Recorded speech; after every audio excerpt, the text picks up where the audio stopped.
বন্ধুরা, good morning. দেখো, সকালে আমার প্রথম কাজ মেয়েকে ঘুম থেকে ডেকে তোলা। মেয়েকে ঘুম থেকে ডেকে তুলছি, উঠতেই চাইছিল না, এবার উঠছে। দেখো কত কিছুভাবে ওঠাতে হচ্ছে, এটা সরিয়ে ওটা সরিয়ে ডাকছি, হাত ধরে উঠবে। উঠে আগে ক্যামেরার দিকে উঠে এসছে। আগে আদর না খেলে তো উঠতে ইচ্ছা করে না, বাচ্চাদের জানোই, আগে আদর করা চাই। এখন একটু ঠাকুর নমস্কার করবে।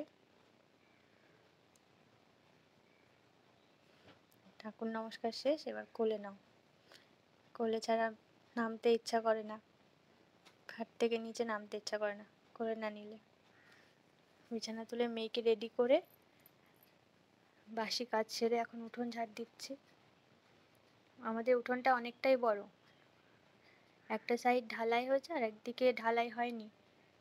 যেদিকে ঢালাই হয়নি সেদিকে তো অনেকটাই নোংরা, ওদিকটা একটু ঝাড় দিতে হবে ভালো করে।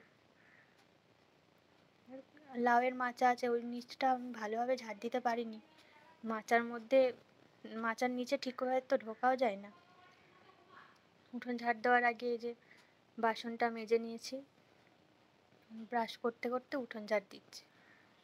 সামনে আমার দেওর ঘোরাফেরা করছে, সবজি নিয়ে বেরোবে। ওই যে ভ্যানটা রাখা আছে, ভ্যানে আজকে এনেছিল অনেক রকম সবজি, ভেন্ডি, উচ্ছে, আরও বিভিন্ন রকম এনেছিল। আমি ভালো করে দেখিনি, যেটুকু নেওয়া হয়েছে সেটুকুই বললাম। উঠোন ঝাড় দিয়ে এসে এখন কিছু জামা কাপড় ছিল, ওগুলো কেচে নিচ্ছি। আজকে মেয়েকে আর স্কুলে পাঠাইনি, মেয়ের স্কুলের ড্রেসটা কেচে দিলাম। কেচে ধুয়ে ওই যে জলের বোতলগুলো আছে চৌবাচ্চার মধ্যে, কেচে ধুয়ে স্নান করে জল টল ভরে ঘরে এসে গেছি রান্নার জন্য সবজি কাটতে। আমার শাশুড়ি মাই রান্না করেন, আমি সবজি টবজিগুলো কেটে দিই। আজকে হবে লাউ দিয়ে ডাল, আলুর চোখা। এই লাউ কাটতে বসে গেছি, লাউ কাটা হলে এবার আলুটা কেটে দেব। শাশুড়ি মা রান্না করবেন। মেয়েকে ডাকছি এদিকে ওদিকে, আসছেই না। সামনে হঠাৎ করে যা এসে গেল, যার সাথে একটু কথা বলছিলাম। এই যে প্রায় লাউ কাটা শেষ। একটা নেমন্তন্ন ছিল, সেই নেমন্তন্ন বাড়িতে যাচ্ছি এখন। সাইকেল চালিয়ে যাচ্ছিলাম আর কি, খুব একটা দূরে ছিল না।